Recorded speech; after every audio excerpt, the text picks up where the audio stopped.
I got kidnapped I'm gonna tell while y'all being the down as a craziest 300 that foot. has happened to me while being down. So I was in Seattle, and this was back in like July, let's say. So I usually like don't get in pickup trucks or like trucks because some weird shit happened to me in Houston or whatever. But this particular time, it's my HP, which is a whole partner. I'm gonna call her, let's say, Rose. So I'm standing, let's just say like right here or whatever. And Rose, I see Rose over there talking to a truck. So I kind of mind my business because I'm like, I don't even like trucks like that anyways. So after that, she was talking to him for a while, and then I see there was another dude in the passenger seat. Money was calling, but so back to what I was saying. So she was talking to him for a while or whatever. So I go over there and I go to the driver's side and I'm talking to the driver. The driver is a white male. He looks like he's probably in his 20s. He looks like a gamer, like a geek kind of. And the passenger is a black male. He's in his 20s as well. He looks like a geek as well. So at this time, I'm trying to persuade the driver into basically seeing me. And for some reason, he's really like, no, I'm okay. Like, I'm really okay. But see, in this world, we take that as, just apply a little more pressure. We gonna get it. So fast forward to boom, me persuading him. He ended up saying, okay, let me ask my friend, which is the passenger. So I look at his friend. He's like, should I? His friend was like, yeah. So this is where I messed up at. So I ended up getting in the truck. And what I always do is, for one, I always sit in the front seat, but I always make sure to roll down my window and make sure the door is unlocked and that I can open it. This time, I just maybe because the room was literally so close, like 1 minute away, I didn't really think anything of it to roll down my window and make sure the door opens. I just made sure the door can unlock.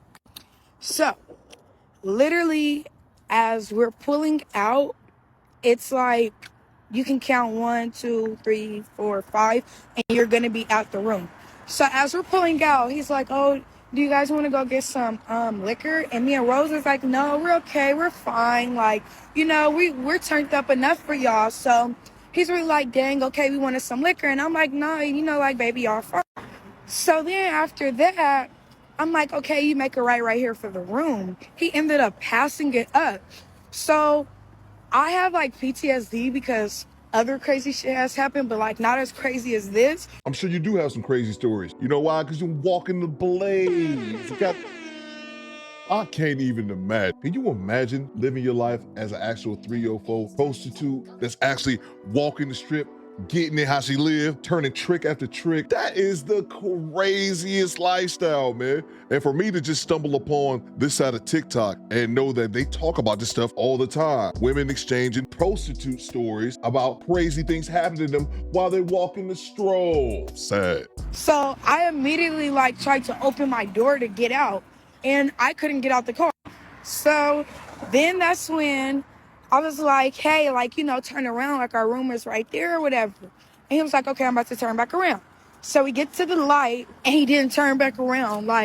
I'm like, hey, let us out. I'm already look, I'm not that type to tell. Look, if you want my phone, you can keep my phone, whatever. Just let me out of this car. So I'm looking at Rose, and Rose is looking at me like she really can't believe this. And I'm really just let us out. He's still driving and driving and driving. We even stopped at a fucking red light, and it was 2 police cars that passed us by. And it's so tinted. Sorry, it was money calling again. But yeah, so we're both just looking at each other. She got tricks calling her while she's recording her story. And we really can't believe it right now that this is happening to us. So I start getting in defense mode. I'm looking at the dude in the passenger seat, which is the black guy. And I'm like, okay, yeah, I can definitely take him. No, you can't. I got him, I was I'm in my head, I'm thinking everything else. So boom, I start trying to go towards the passenger side and open the door, right? But dude pulled out a gun on me. Oh my gosh. He pulled out a gun on me. He was like, what are you doing? Sit down. What do you think you're doing? Do you want me to kill you? Do you want me to shoot you? I'm just looking at Rose I know, no. This is not happening to me. No, this is not happening to me. So at this point, I'm like, what are you doing this What for? Like, bro we said. didn't do nothing. Like, look, I'm not the type to tell the police, you know, like my bad, like money just keep calling. So More tricks my calling. bad for the interruptions.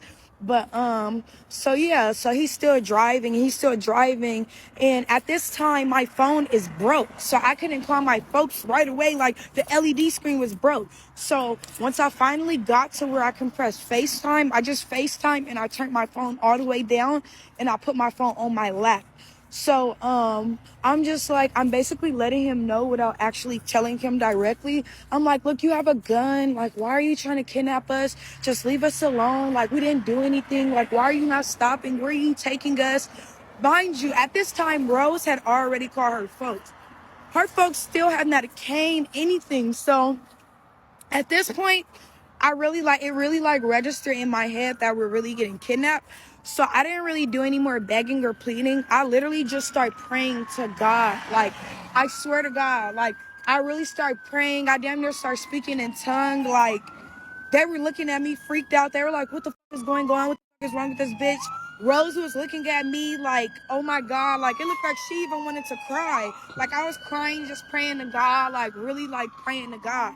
So they literally, like, stopped in, like, this alleyway in between apartments and was telling me to calm down. Like, what's wrong? Like, calm down. Hey, hey, hey.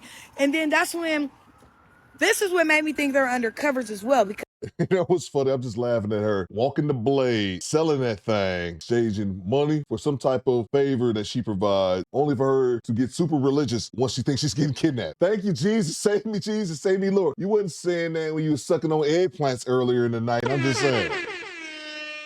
Let's keep it a buck now. Jesus save me. they were like, who do you work for? This and that. I don't work for nobody.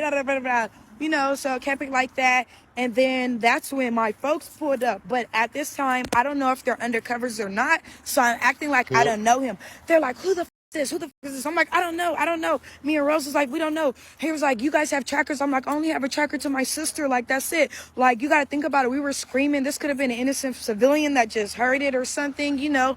So at this time, the white dude put out his gun too and cocked it back, and I'm just like, oh my God. I'm like, please don't shoot him. Like, he's an Indian civilian. Like, he doesn't have anything to do with this. Like, he probably just heard or whatever. So I was like, he probably just heard or whatever. So boom, my just come up to the car or whatever, and he was like, let them out. Like, let them out the car right now. Let them out. Mind you, Rose folks still have not pulled up. So that's when the dude had to say open or something for the car to unlock or something. Then the black dude came around and opened one of the doors. It was just so weird, right? So as soon as he opened the door, I literally got out the car and just started running. I didn't run to my folks right away because I didn't want them to think like, if this was undercover, it's like, okay, yeah, that's her folks right there, get them. So I immediately just started running. I hopped a whole bunch of fences and shit.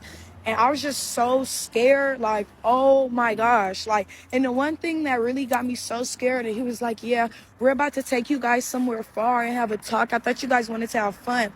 That shit scared the out of me. But, you know, as the princess I am, my folks saved me once again. But yeah, that was the craziest thing that has ever happened to me.